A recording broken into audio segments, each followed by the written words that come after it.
That shit is funny as hell. I don't know if you guys have seen the invoice. I'm gonna throw you up a picture right about here.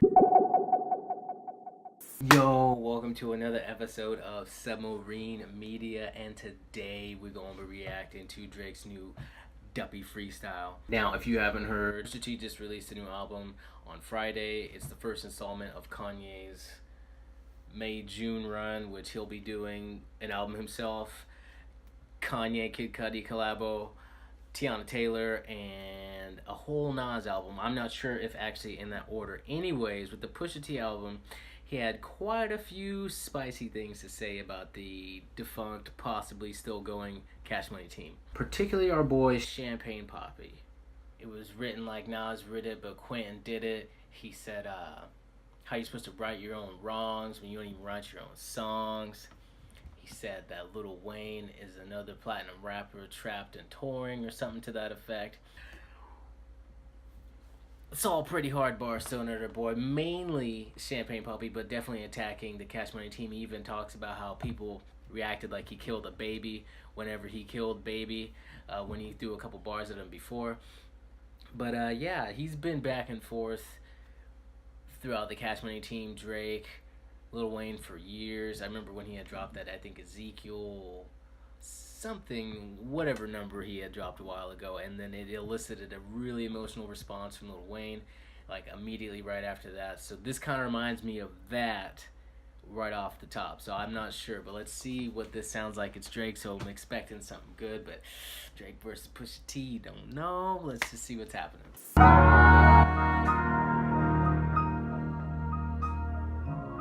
I'm in shock. Shock. The nerve, the audacity. It's your boy Papi here talking that shit already. Okay. Just has to do it. So if you rebuke me for working with someone else on a couple of V's, what do you really think of the nigga that's making your beats? I've done things for him I thought that he never would need. Father had to stretch his hands out and get it from me. I pop style for 30 hours, then let him repeat. Now you popping up with the jokes, I'm dead, I'm asleep. Whoa, okay, that was pretty legit. He said, what did he say right here? Quiet and help us on a couple of V's. What do you really think of the nigga that's making your beats? I've done things for him I thought that he never would need. Father had to stretch his hands out and get it from me. Ooh, that was a pretty clean reference there from Kanye. I'm not quite sure what he's done for him. I'm sure right hooks or collabos, because Kanye's credits are usually super deep with people that have helped on his albums or whatever the case, so you never really end up knowing who did what, but I'm certain that he's probably helped in cases. Maybe he's just gonna start airing some shit out, I don't know, but clearly he feels a type of way about that shit. I just left from over by y'all putting pen to the sheets. Tired of sitting quiet and helping my enemies eat. Keep getting temperature checks, they know that my head overheats. Don't know why the fuck you niggas listen to Denim and Steve. Must've had your infrared wrong, now your head in a beam. Y'all are the spitting image of whatever jealousy breeds. Okay, yeah, no. Yeah. I don't know how this battle will turn out, but so far already, to me, I saw an interview where Pusha T said, don't compare him to me because he doesn't write his bars, but if you don't respond to this, because this is directly to you, and these are no whack bars, he's hitting some, like, it kind of reminds me of Jay where he says accurate shit. It's accurate, it's not blowing out, and I'm sure he said Pusha T shit was accurate too, you know, but this is definitely, yeah, it's nothing you can't back down from, so I'm very curious as to how this is going to go. And I'm sure if he doesn't respond, then we're going to taste a little bit of album heat on this. But let's get back into it. Don't push me when I'm in album mode. You're not even top 5 as far as your label talent goes. You send shots, well, I gotta challenge those. But I bring calicos to the Alamo. I can never have a Virgil in my circle and hold him back cause he makes me nervous. I wanna see my brothers flourish to their higher purpose. You niggas leeches and serpents, I think it's good and now the teachers are learning. Yeah. Your brother said it was your cousin and him than you. So you don't rap what you did, you just rap what you knew. Don't be ashamed, there's plenty niggas that do what you do. That kind of reminds me of a Jay thing too, when he was talking to Nas saying like, yeah, you didn't really live it, you just read it in your notebook. That's what he's saying. He's saying like that Pusha T is not who he says he is, that his cousin is who he says he is, and then his brother, and then him. So he's more so just like a bystander in these stories that he says. I don't know, man. Like, I don't know if that's true or not. I don't give a fuck. Just the fact that he said that, I'm very curious as to Pusha T's response. I hope that he doesn't just ignore that, because that's not just. I don't feel like Drake's at a point where you can just ignore him. There's no malice in your heart, you an approachable dude. Man, you might have sold to college kids for Nike Mercedes, but you act like you sold drugs for Escobar in the 80s. I had a microphone of yours, but then the signature faded. I think that pretty much resembles what's been happening lately. Please believe your demise will be televised. Yeah. And as for Q, man, I changed his life a couple times. Nigga was at Kroger working double time. Y'all acting like he made the boy when I was trying to help the guy. Yeah. Real shit. Okay, I agree with that. Like, everyone makes it seem like Quentin is just totally made Drake's career, and in reality, I'm not sure what he did, but he just says he used to work at Kroger, which is like a grocery store. So I feel like if you're allowing someone to come into your camp and write like hooks or bars for you, and you change their life in that case, like, it's definitely not how people make it sound. It's not like Drake can't write at all. I don't really think anybody gives a shit about that as far as that goes. So I'm really, again, like I said, I want to see the Pusha response, because nobody really cares that Drake has had a ghostwriter. I think we're past that point in hip-hop. We know that there's ghost producers, there's ghost writers, there's ghost, they give a team of writers, much like, pop stars do when they're writing these gigantic pop hits. So not only is it not a foreign idea in music, it's now not a foreign idea in hip-hop. So when you step away from those facts and you just leave it at that, now, like I said, I want to hear Push's response, because he's getting at you right now. Who gassed you to play with me?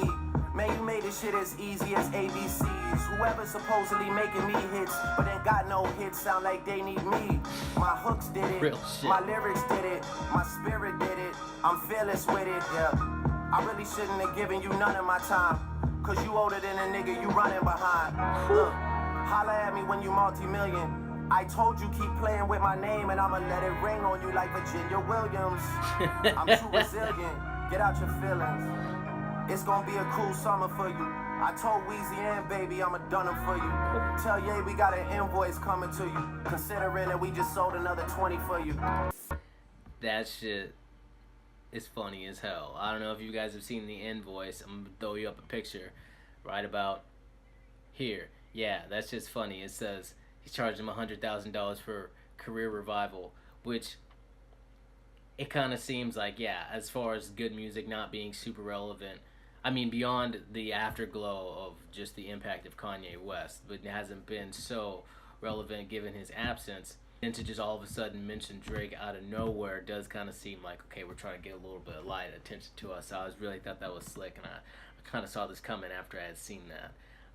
So yeah, man, it's looking like war right now between the OVO and good music camps. That's good. That's a good battle right there. To be honest, Duppy. I don't know what a duppy is.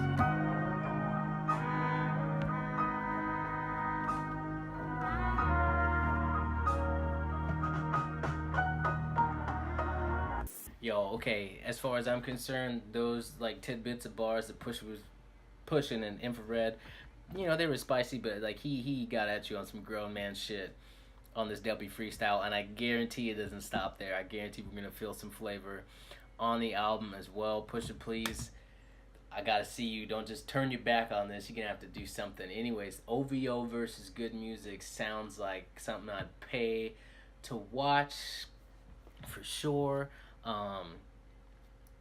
Especially since Kanye influencing Drake's career early on, but what he's grown into is definitely something people can't deny, and he's not just a straight biter of it. He has his own style. That's a pay-per-view moment right there. I'm definitely expecting some bars, and I'm gonna say right now, if another album gets dropped that's just 7 tracks, like if Kanye drops an album that's just straight 7 tracks, and you got OVO getting at you like this, that's an automatic fail, man. Those better be the most amazing 7 songs you've ever written in your life. Anyways, I'm going to be reviewing Pusha T's new album.